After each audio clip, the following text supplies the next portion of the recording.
As I said, my name is Jessica, and I am the social media and content strategist here at LaSasso. And this is our first Lunch and Learn. We're doing a series pretty much based on the trends that we've been seeing in the social media space and some stuff that we've found recently, and also some of our learnings. We had a group of us attend HubSpot's marketing conference back in Boston in September, and surprisingly, it was fairly social media focused, which is great for me. So I learned a whole lot, and it kind of reiterated a lot of the things I had been reading about and learning in the space thus far. So hoping to share some of that with you guys today. And so the first topic we'll be covering is social first content. So again, that's me. Before we get started, I did just want to kind of gauge some feedback from everyone. So for a quick pop quiz, on an average day when scrolling through social media, how often do each of you follow a link to read more, watch more, or make a purchase? If you can, I've got 4 different answers here. So if you can leave them in the chat. We couldn't figure out how to add the polls to Zoom, so bear with us. But yeah, kind of just interested in learning, and I can pull up some answers here. How often each of us scroll on social media, just to kind of gauge. So looks like everyone's saying C. We got some B's in there. So mostly everyone clicks on some links, which is great. But yeah, so I'll kind of come back to that in a little bit. But social first content. So here's what we will be covering today. The first is, what social first content is and what it means, how brands can get involved or on board, how to create it, like practical steps, and then some examples as well. And I'm hoping that I leave at least a few minutes for some questions. So we'll see when we get there. But yeah, so social first content, pretty self-explanatory, but some high-level things. It's the idea of creating social media content first, as opposed to repurposing your other content that you have. So most of the time when we, as marketers are, promoting a blog post or maybe a video or an ebook or something like that, everyone, as a tale as old as time, will say, how can we repurpose this for social? So social first content is the idea of kind of reversing that step and creating content that's designed for social media to be consumed on social platforms that then is repurposed for maybe a blog or for a video or, inform some other marketing tactic. And so a social first strategy considers social media in the planning step as opposed to kind of after the content has already been created. And the cool thing about social first content is that it controls the narrative and it builds community, and in turn caters to platform algorithms. So, and I'll touch on that a little bit later too, but everyone's always heard about the algorithm and how do we hack the algorithm, and you might notice in certain cases reach might be down or engagement might be down and various things like that, which are alarming. And so understanding how these networks work, designing content that's designed to be consumed on them is kind of our first step in hacking per se. So that's a bit about what social first content is. And so it's important, again, because the algorithms typically penalize content that redirects users off of the social platforms. So another phrase for this would be shadow banning or downranking, essentially showing it lower on people's feeds, which is why we'll see things sometimes like a drop in reach or a drop in engagement, even in times when the content, is very well produced, maybe the caption's really engaging, things like that. And, a lot of times we could be left wondering, why are the metrics low? Like, what can we do to fix this? And sometimes there seems to be no explanation for it. Chances are you've likely been shadow banned or the platform itself has downranked you. And so creating social first content with these steps in mind, I'll kind of get into a little bit after this, is a way, again, to hack that. But overall, the platforms want us to utilize each of their native features to promote the content without sending people off of the social media apps. And so I'll also break that down in a second too. But the main thing that I want everyone to kind of start to think about is how people are using social media and technology at large, and how it's changed. A lot of times people are using social media to search for something like you would on Google. I know some of our clients, I can't see everyone on here, but some of our clients I've also shared this with, that social media is becoming very searchable. It's literally an SEO engine, or a search engine similar to a Google. I think I even read recently a stat that TikTok is now beating people in organic search compared to Google. So understanding how people are utilizing social media and these platforms is really crucial. And with that in mind, the social strategies that we've used for years and years won't necessarily hold up in these modern times. So kind of thinking about that. And then also goes without saying that memorable brands are known for their social media content. So I'm sure each of us have seen really exceptional social media content from brands, no matter the industry, stuff that's really memorable, well produced. And it kind of, before we would note like, oh, this brand has a really awesome website or maybe a really awesome commercial. And now people are saying that about, social feeds or ads and things like that. So just some stuff to think about, and why social first content is so important. So this, I referenced Inbound when we went. I actually attended a variety of social media sessions, like I mentioned, and one of the sessions was specifically about zero-click content, and this was a source they had shared. This is from SparkToro, and this is a breakdown of every single social platform and whether or not they prioritize native content or social first content. You can see if outlinks are allowed, meaning links to other sites like a website or a product page, either in the caption or the content itself, if not in the bio. And then you can see which of the platforms, one by one, that prioritizes native content. And across the board, all of the trending social platforms that most of us use on a regular basis, the Facebook, Twitter, Instagram, and LinkedIn, all prioritize what is called native content or social first content. The only ones that don't is Reddit, Quora, and Pinterest. And so obviously Reddit and Quora are more forum-based. Typically, the nature of those platforms is people linking to other sites and sources or articles, whereas like a Pinterest, is really helpful with shopping and sends people to other, websites to make a purchase and things like that. But all of the social platforms that we use for social purposes and most marketing purposes prioritize native content. And so with this in mind, understanding what social first content is, the fact that it benefits the algorithm, and the fact that these platforms actually penalize users who are posting content directing people off the platform. We don't want to take that information and kind of do nothing with it. There's a huge opportunity on our hands to kind of think about social differently and think about how to really increase our reach and cater to the algorithms and do things differently than we had done in the past. So that's kind of a visual there. So understanding this, the importance, we'll want to break down how we create social first content. So, we know what it's used for, why it works, but practically, I think, at least for myself, I don't know how many of us on the call frequently, work in social media or even have had a hand in creating content. Sometimes, especially when we're pushed against tight deadlines or certain parameters, we're not necessarily thinking about how to hack the algorithm. For lack of better terms, we're trying to get content out. And so thinking through things practically and how to kind of do it step by step, I think is going to help us, whether it's something that we can tackle now or maybe in the future or for any upcoming campaigns.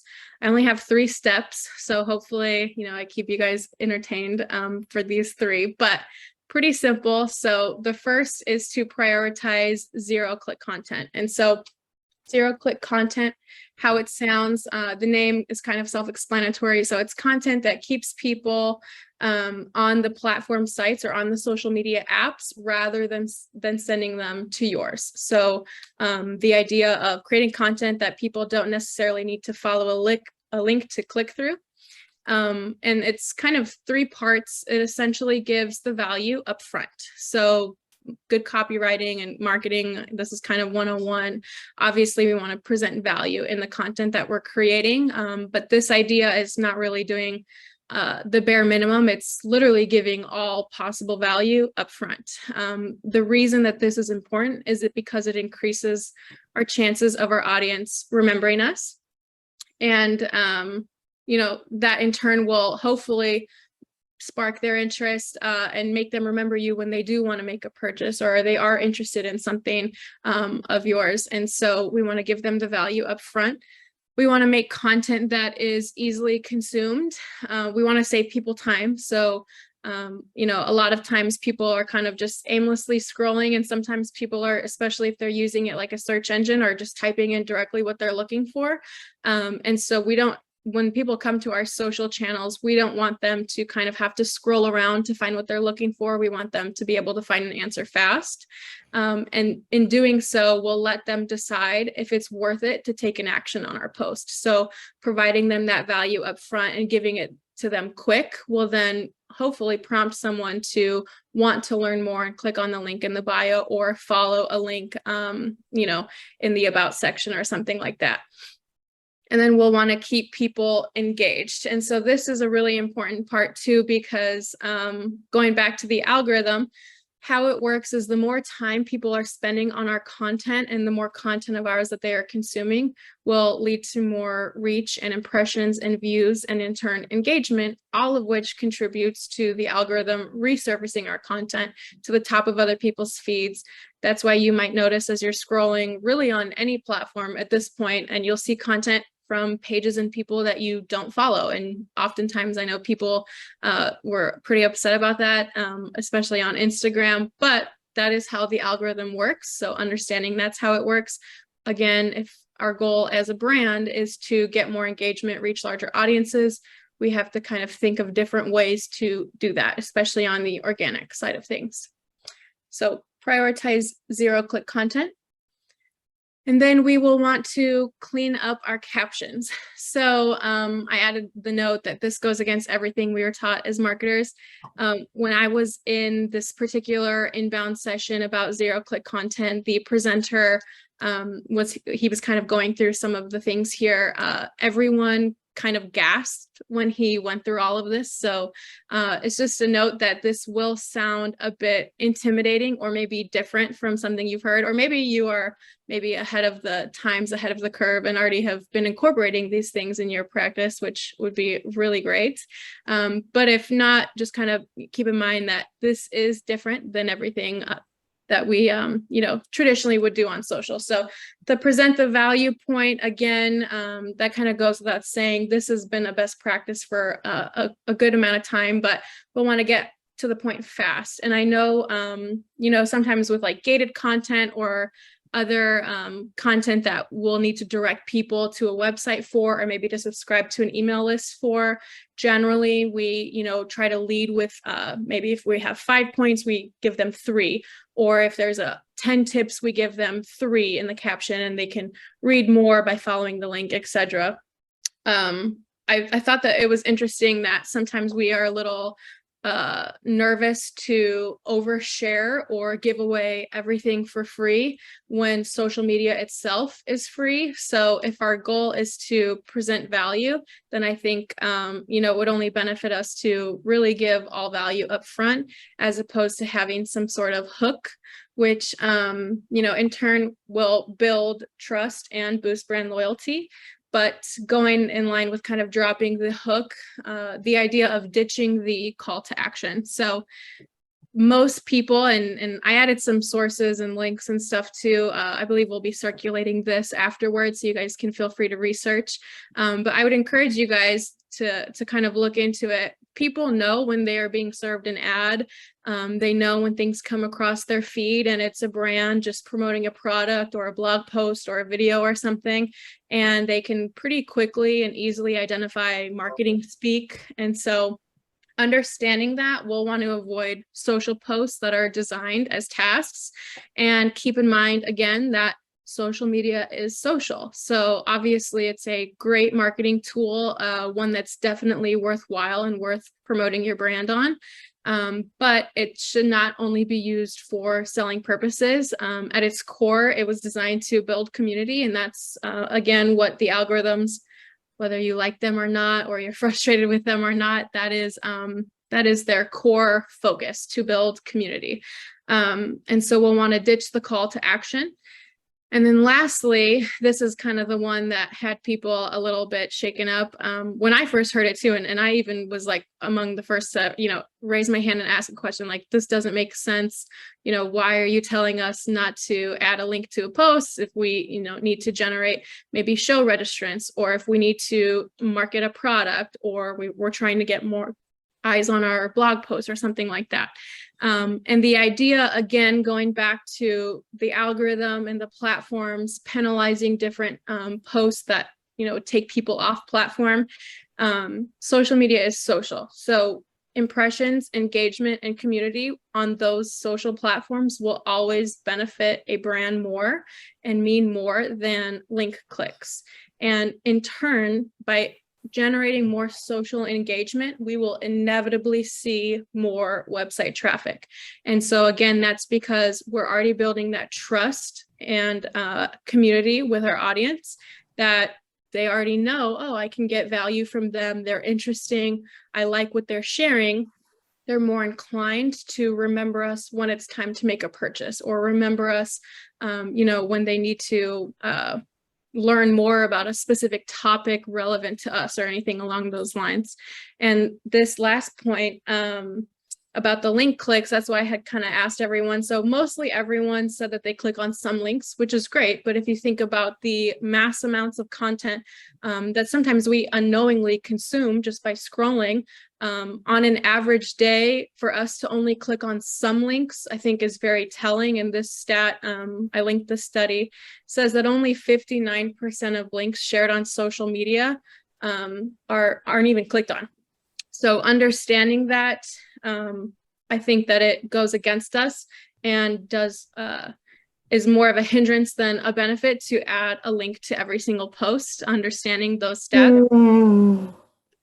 And so I also added a little note here too, that given the industry and the actual content that we are promoting on social, often, we might run into a situation where we don't have the option to remove a link, whether it's for legal reasons or other things. Maybe we're providing a resource or something to really help our audience. Really could kind of be any number of things. In some cases, a link is necessary. And so these are more parameters for general marketing content, not necessarily something like, I would just say kind of like use discretion. In some cases, a link is absolutely necessary to do whatever we need people to do. But when promoting just our regular content or trying to increase engagement and things like that, we just want to think about things differently. So it's more of a call to think differently about social content. And then lastly, we'll want to think differently about the formats. So again, I know a lot of our clients are on here, and you might have seen something like this in a social kickoff or a strategy call with me. I do like to talk a lot about diverse formats. And the reason for that is because, again, if we understand every platform is prioritizing native content, we need to think about the native content available on each platform. So most all platforms, you can share a static image or video of sorts. Obviously, Facebook and Instagram now have the Reels format, which is trending. But Twitter, Facebook, and LinkedIn, you can actually do text-only posts. And I have some examples too. And then you can also do Twitter threads. You could do lives and carousels or long-form content like LinkedIn articles on LinkedIn.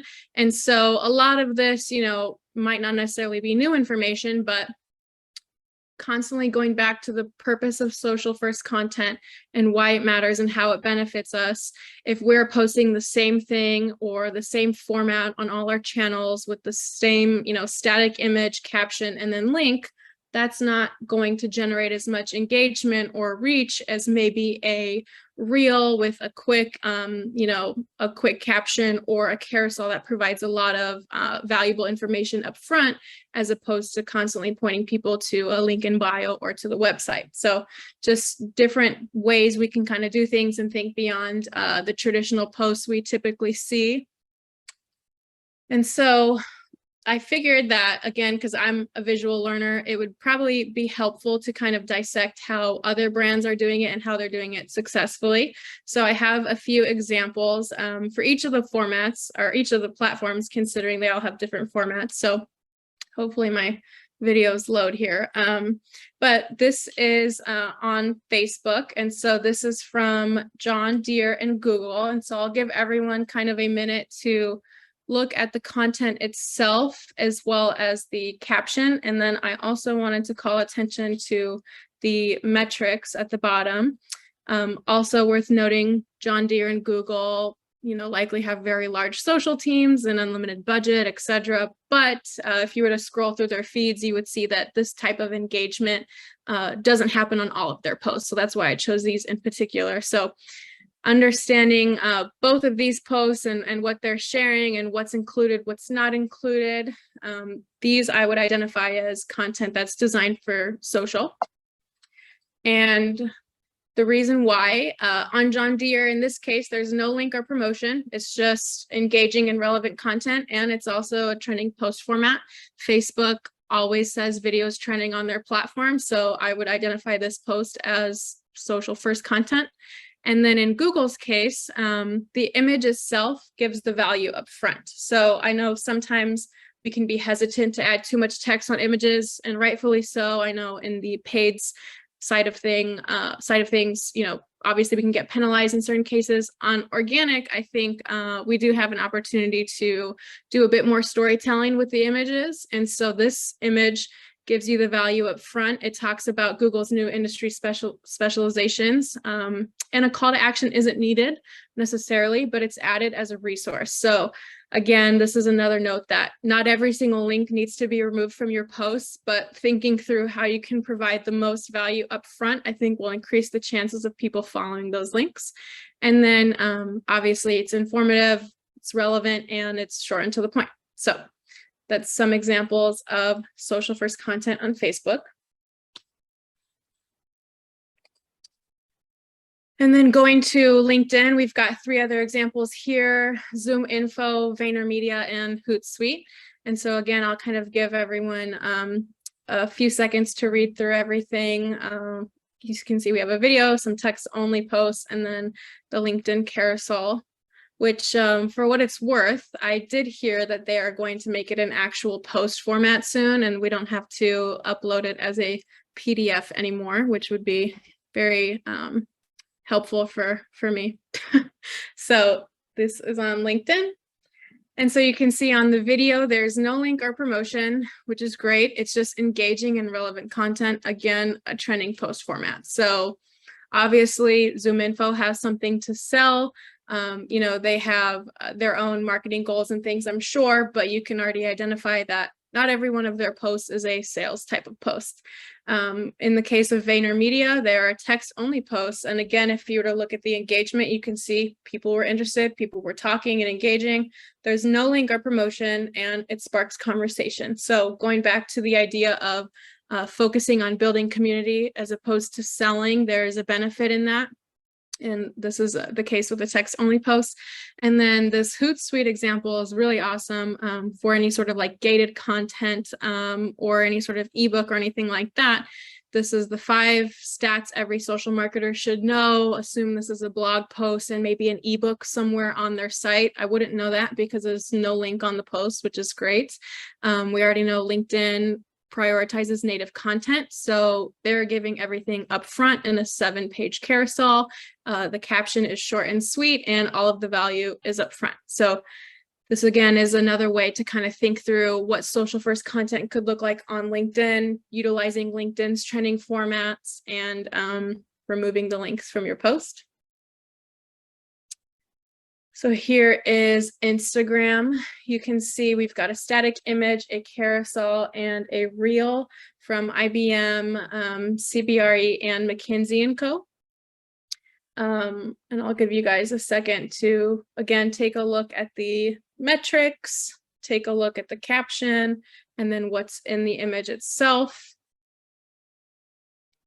Also, I'm really glad that my images are loading because they were not yesterday. So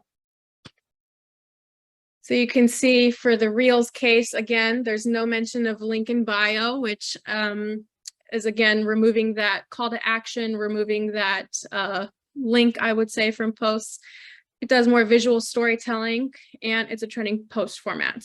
In the case of the carousel image, there's no mention of the link in bio within the caption, but there is like a subtle link or a URL mention on the last image of the carousel, which I think is a really smart tactic, because instead of immediately trying to point people to the website, it's on the last page of the carousel, and it's just a way to, you know, learn more about their careers or their people. And it's, you know, engaging, again, trending post format. For what it's worth, Instagram said that carousels are the #1 trending format after Reels. So I know a lot of times Reels can be more time consuming to create. Not everyone has video content, or not everyone can go and create video content, or at the very least piece it together and edit it. The Reels format can also kind of seem a bit confusing, but carousels are often more easier to create and just batch create too. So thinking through different things and how you can piece them together in a carousel for more visual storytelling. And then we have a static image. And this, again, also has no mention of the link in bio. It gives the value up front. 3 strategies that are key to cultivating tech talent. You don't have to go to their website to learn more. You don't have to even scroll through a carousel or watch a reel. You can just get all of the information up front. So that's an example of how you can do it on Instagram. Oh, and then here is some Twitter examples. So Adobe, Windows, and Caterpillar. You can see in Adobe's case, it does have the link, which again, sometimes could still be useful. You have all of the metrics. You can see these are all trending posts. In Windows, you can see some images added there, and then Caterpillar is all just text-based tweets. So in Adobe's case, you get the value up front. It does more visual storytelling. So they're clearly promoting a new feature. And instead of pointing people maybe to a YouTube video or to a giant blog post about why this feature is beneficial, they have a quick video. I think it's literally 15 seconds showing people how to use it, which is really awesome. In Caterpillar's case, again, relevant content, just sparking conversation, no link or promotion, text only, quick and interesting. And then in the Windows case, again, there's no link, engaging copy, and it's showing the benefit up front. This, again, I think is another feature post. So in this case, they're showing the feature in the images. And if you were to click on them, I think it's like something, it's all about whales. So it's like punny at the same time, which doesn't work for all brands in all cases. But, you know, whenever you can be more fun or more playful, I think especially on a platform like Twitter, you definitely have the opportunity to. So that's just something to note on Twitter. And I think that is all my examples. Yes. So the main thing I'm hoping you guys kind of walk away with is that how brands have been doing social media up until this point is changing. Not only are the platforms changing, but the users are changing. So again, going back to how people are utilizing social media, what they're searching for, and then obviously how the algorithms are, you know, ranking various things. I think that, you know, it would benefit us to kind of keep with the times and continuously optimize and change things. And obviously, when we create content that's valuable and it's easily consumed on social media, that's just going to make people remember your brand and want to come back to it later on and build that trust and build that loyalty, which, you know, in turn, hopefully would generate some more web traffic that way. So. And then I do have some resources here. So again, I mentioned I had been reading about this and learning about this, and then attended the Inbound conference, heard about this again. So some sources here for you guys. it's definitely, I would say, like an emerging thing. A lot of brands, both B2C and B2B, are kind of incorporating these tactics and moving toward this social first type of, marketing on social. And I also want to say too that social first content doesn't necessarily mean social only content. So again, going back to, instead of repurposing content for social, maybe you would create social content that could then be repurposed and created as a blog or created as an ebook or a larger video and things like that. So thank you. That is all I have. I'm going to see if I can minimize this. Okay. Any questions? I could not see anyone the entire time. I just want to let everyone know that, but I think we have a few minutes. If anyone has any questions, I would love to answer. I have a quick question in terms of, the idea of the no link social maybe being more brand focused and community building focused versus maybe paid social being something you look more for that lead gen piece from. Is that something that makes sense to you, or what's the thinking there? Yeah, I think so I do just want to mention too, most all of the tactics and everything that I spoke about is all primarily for organic tactics. So this idea of hacking the algorithm, and the reason that we'll want to hack the algorithm is because a lot of times we don't necessarily have a large budget, or sometimes we don't have any budget. And the algorithm is an easy way that we can increase that reach and get more eyes on the content for free. And so this idea of social first content primarily applies to the organic side of things because it's a free way to get more eyes on the content. But I would anticipate that as we start to see things shift on the organic side, and as more brands kind of move toward this social first content, I wouldn't be surprised if a lot of the paid tactics kind of started to follow suit as well. And I think too, with lead generation, in some cases, it still makes sense to present a lot of the value up front and really intrigue people to then hopefully capture an email or, whatever it might be. But yeah, a lot of the tactics I discussed today were primarily for organic purposes. Super. Thank you. And great presentation. Oh, thank you. I saw another. Yeah, I think Kate asked the same question as you did. So hopefully I answered that one. Any other questions? Good. All right. Well, if you have any, feel free to shoot me an email. I'll go ahead and drop it in the chat again for everyone. But thank you for tuning in with us today, and hopefully you guys learned some new things and want to try some of these things out. If you do, definitely let me know. Otherwise, real quick question, and I missed the very beginning, you may have said this, are you sharing the deck for those resource links, or yeah, should people reach out if they want them? Yeah, I believe we are going to be circulating this afterwards. So be on the lookout for that for everyone who has tuned in today. But yeah, and then if you have any other one-off questions or anything, feel free to just email either myself or any of us at Lasasa. We'd be happy to continue the conversation, hopefully. So thanks for joining us today. Thanks, Jessica. Thank you. Really great. Thanks. Thank you. Great job, Jess. Thanks. Nice job. Thank you. Thanks.